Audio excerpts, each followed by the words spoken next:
share with us what you want. I mean, I'll just kind of introduce myself sort of lightly to you. I mean, yes, Ben, you and I have chatted quite a few times over the years. And then, yeah, through Gary's mastermind, we've met. My name is Shannon Shue. I'm in the Los Angeles, California area. I run a solo agent team here. It's myself and my virtual assistant. And then I have various people that help in sort of more of a very part-time capacity, including a showing agent model.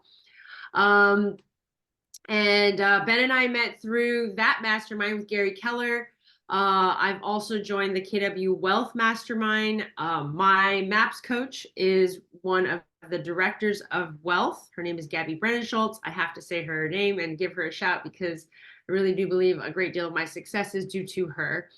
And so a lot of what I do as an agent is I make the money in the agent side and reinvest it on the real estate side into more real estate. So I often say this about myself. I live like a college student so that I can just buy more real estate. I live by downtown Stephen, and my office is in Marina Del Rey, so it's the west side. I sell a lot in the west side all the way to downtown. Of course, I find myself in the Valley and the South Bay, and I grew up in the Torrance, Harbor City area. So I just bought a house that I'm flipping that I will be living in Redondo. So I will be moving from the downtown area towards Redondo Beach. So yeah, that's a little bit about work side. And then non-work side, I love to rock climb. I ski a lot. I just came back from a mountaineering expedition in Patagonia in Argentina. So I do like some of these more extreme rock climbing activities. Extreme meaning they're just difficult. I'm not a free soloist. I value my life quite a bit, and I'm not that good. So but yes, so just a little bit about me. And then, yeah, you ask away, Ben. Where should Well, I go? I can go in so well, many directions. sure. Well, I can tell you, I'm intrigued because I think that I saw a post just the other day, and it's funny how this just popped in my head. Someone asked, "Do you have to own a home in order to, I think be, effective or a top real estate agent?" And I think so many of us we talk about investing in wealth, right? And when I read your bullet points, I'm assuming that you currently own probably 18, 19 units, whatever that number is. It's part of I'd say my growth, because I think I'm currently at 7 units. The goal this year is to be at 10 and moving forward there. Talk about what that journey has been like, because we think California and the prices are so crazy is what we think. How can you invest there or own that many units? What does that journey look like? Sure. So I'll give you a unit breakdown just so you know where they're located. Because I live in California, I buy in California, and most of my units are close to me. So I have one in Colorado, and then the 17 are all in California. Um, so just to give you a little additional perspective, you asked originally, should you own your own home as a real estate agent? And absolutely, I think the answer is always yes. I think we all start very humbly in this business because it's an all commission job. We may kind of come in through other ways where we had maybe a salary job, but then we move into being all commission. So I always say the first thing you want to do is buy your own roof over your head. It's your first investment. It's also your first opportunity to really see how the market is in your market, where you want to live, and then what you can afford. And then I'm a big proponent of, I don't buy and sell. Every time I buy another one, I hold the previous home I came from. So in true Bigger Pockets fashion, I've pretty much done the entire resume of all of Bigger Pockets foundational principles, things like the BRRRR strategy, the house hacking strategy, the low down payment. There is no such thing as a no down payment option that I have found in Los Angeles that could work, but the low down payment option. So a lot of those, they've all written books on that. So I've pretty much done that from the get-go. And I've been a Bigger Pockets. I don't listen as much, but I've listened to the first 220 episodes of Bigger Pockets when they started their podcast. So I'm a big proponent of making sure I invest wisely and quickly. So I try to turn over. Now I try to buy a new property every year. Would you suggest for the audience that they listen to the bigger pockets? Because I've listened a few times. It's not been strategic for me at all, but would you recommend that highly? I think that it sort of depends on where you are in your investing career. I think as agents, I think we also need to continue to focus on making our business robust. So that's as I grew as a real estate agent, I listened to less and less bigger pockets, but I listened to bigger pockets before I became a real estate agent. I do think that the principles are very, very applicable. And they're those three categories of I call bigger pockets resume things are very timeless. So those are strategies that you can implement at any time once you're starting the process to invest. Right. Great. Okay, so I had to ask because this whole jack of all trades, right? Master of none things. So I'm sitting here going, all right, I need for you to elaborate on that right there. And so is it simply for investors? Talk on that briefly. Sure. So one of the things that I've come to, and this is where I'm sort of diverging from like more units, more units, more units, is that you get to a certain point as an investor where it doesn't make sense to continue to just keep buying more units. And by the way, like I don't syndicate, so I'm sure that some, especially in this industry, we've all have someone in our life that has asked us, do you want to invest in this 84 unit complex in Florida? And it's $50,000 or $30,000 or $80,000, right? I don't syndicate anything myself. So I've made some concerted choices to get to this place, but now I want to not necessarily master, but I want to get into other areas of investing. Things like private lending or peer-to-peer lending are things that I'm working on right now. So I don't need to own the real estate, and I'm not looking to necessarily own more real estate. I'm looking now to own things that are ancillary to real estate, not ancillary like the title company, but really ancillary to what is ownership, but not necessarily having to manage each of the properties. Okay, Shannon, you just hit peer-to-peer. I think I know what that is, but I hadn't heard it. Hit that briefly. What is Sure. that? So peer-to-peer lending is where you lend to a peer. Maybe your peer is flipping a house and they got the loan, but they need the money to actually put the renovation and construction cost in. Or so there's like organized websites that you can peer-to-peer lend on. So one of them I'm on is prosper.com. And it's just you micro lending small amounts of money to people that want to borrow at a rate that they have already been determined they're going to give at. For example, like someone wants to have some dental work done and they need $16,000. And so you give them $16,000 at a rate of like, it depends on where they are in their credit score and all the things, but the website does that all. I just give them the money, and I'll give them, in that case, I don't want to give them all 16,000. That's too risky. So I give them a small micro loan amount. And so how has that been for you? Have you received the return on that? Clearly, I think you must have, or you wouldn't have done it or continue to do it. Yeah. So, and for example, that particular example would be peer-to-peer at 14% return, right? So that's obviously no points, but like to loan my money to someone who wants to flip a home, right? We'll work out the terms. Usually it's like maybe 12% with 2 points or 12% with 1.5 points. So like not to go down the rabbit hole there, Ben, but like those are some things where we get to work it out one-on-one. Okay. Yeah. Okay. Well, again, thanks for sharing that, because Yeah. I can't be the only one who is like, oh, I haven't either heard of that or thought of it. So, and now I'm sitting here thinking, you know what? We say that all these crazy things start on the West Coast and then travel across the country, because you Californians, man, y'all are something else. We just have to find more creative ways to put our money because yes, Yes, real we estate is do. expensive here. It is. And, there's, every time I have to save 20% to get into a triplex, I'm a lot of times I'm like, should I not be buying in Ohio? So, Come to Dallas Fort Worth. I got you. okay, I got, a bit, you're my only Dallas guy, but yes, absolutely. You're gonna have to show me what I can get for an equivalent of like 250,000 down. Okay, well, we'll talk about that. Hopefully, if I see you in about just over less than 4 weeks, I hope I see you. You So, will. good, good. All right, well, let's see. There's probably a few other things. So, briefly, because I've got my first Airbnb coming online in about a month, right? Yeah. Uh, how many do you have? Because 500. There was something in your bio. There's I have like over 500 Airbnb reviews.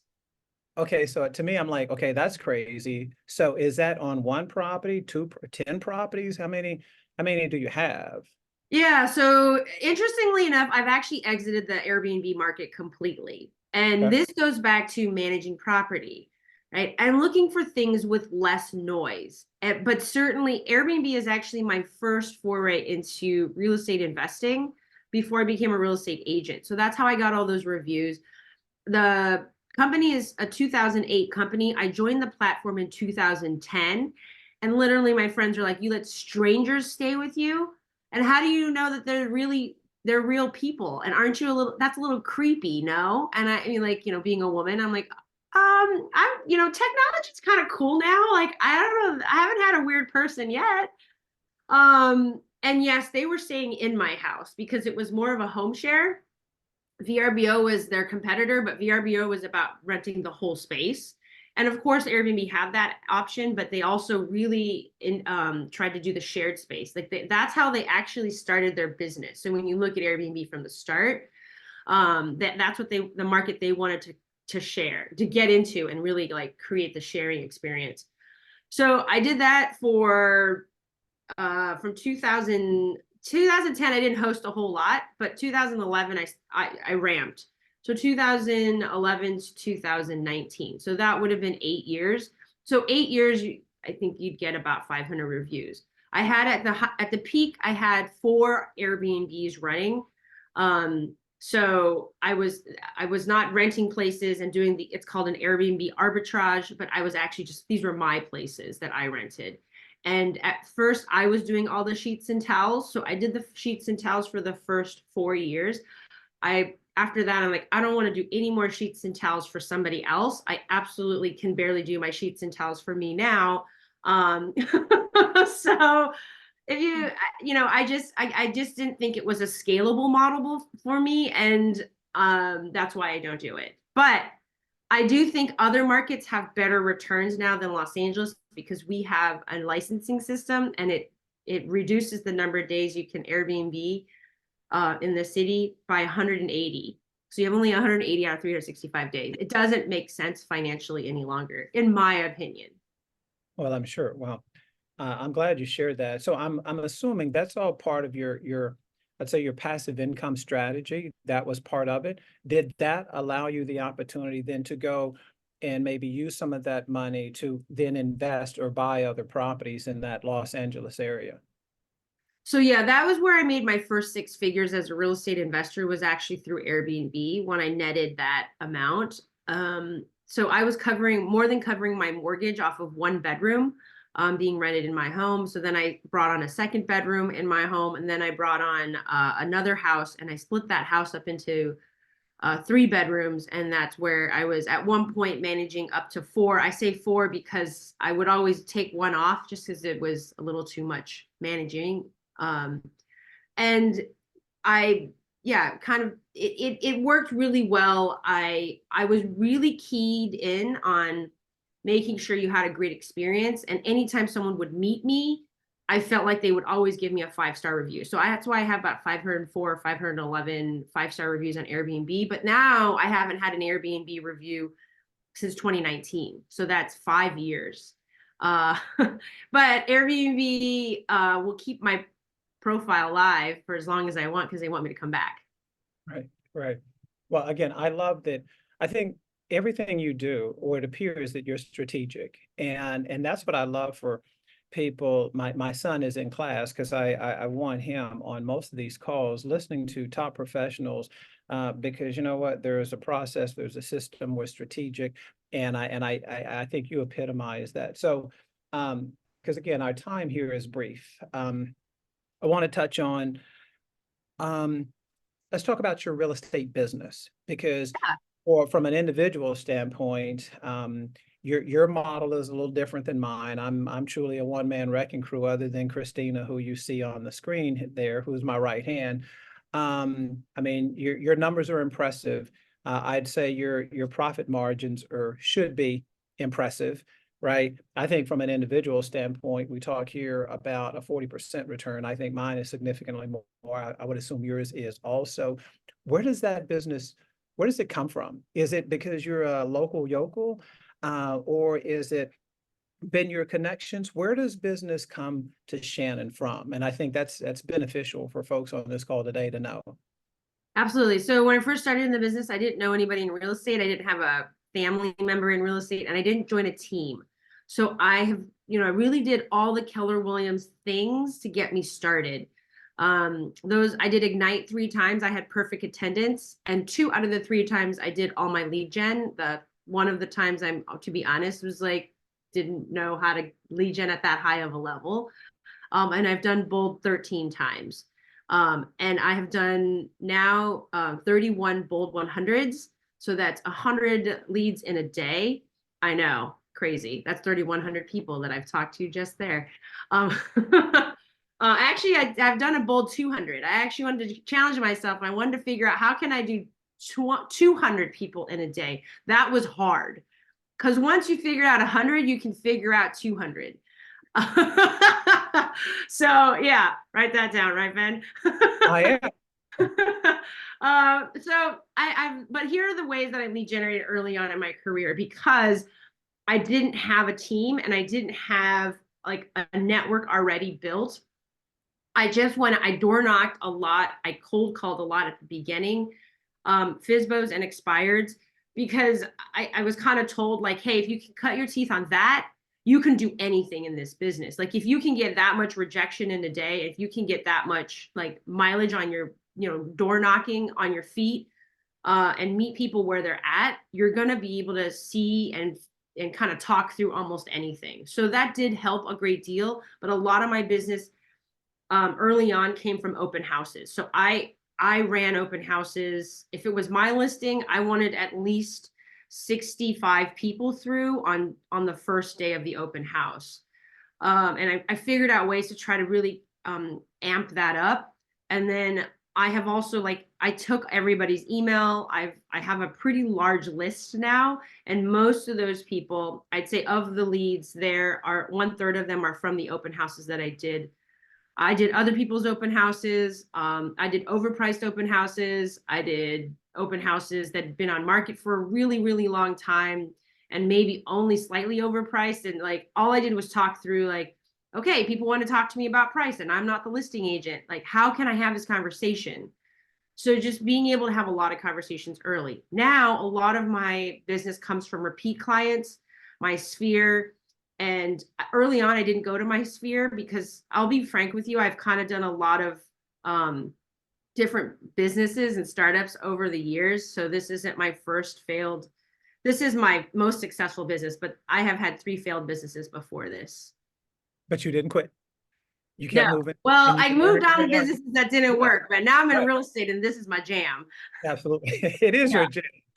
And I think, again, persistence, that is so important for people to hear because, like I said, this isn't your first rodeo. And I think you've probably learned from each one, which has propelled you to higher and higher and higher success. And here you are in real estate. And again, from a top individual standpoint, you don't get invited to Gary's top individual mastermind if you're not doing nothing, right?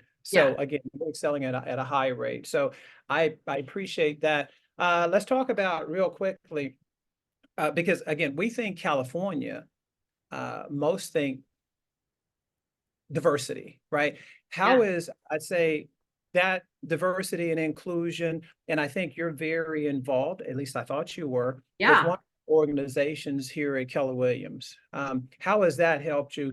Or is it just part of your branding? Is that who you are? Because again, I think it's who I am. Touch on that briefly for me.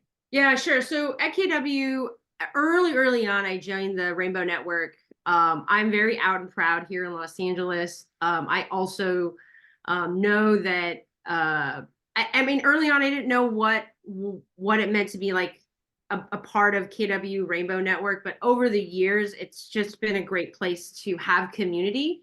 I also joined the Asian American Pacific Islander group, also at KW. I'm Chinese American, so I figured, another place to have community.